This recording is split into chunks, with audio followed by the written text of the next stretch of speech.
So hi! Welcome and welcome back to my YouTube channel, and for today's tutorial, ituturo ko sa inyo kung paano nga ba mag-clear ng chat history sa ating ChatGPT app.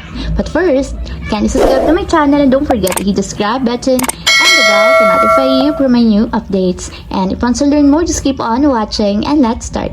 So ayan guys, for today's video, i-open lang natin ang ating ChatGPT app. And then pagka-open guys, itap lang natin yung two horizontal lines so nandito sa upper left corner. And then, after na naman guys, itap naman natin yung ating profile na nandito sa may lower part.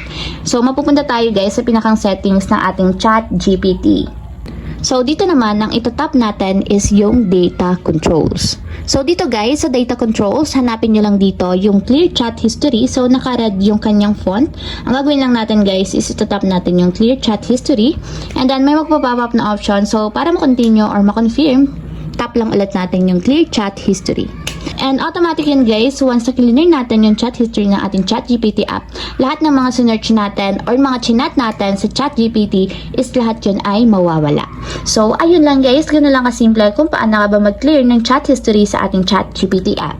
If you have a question, can you comment down below and don't forget to hit the subscribe button and the bell to notify you for my new updates. And thank you for watching!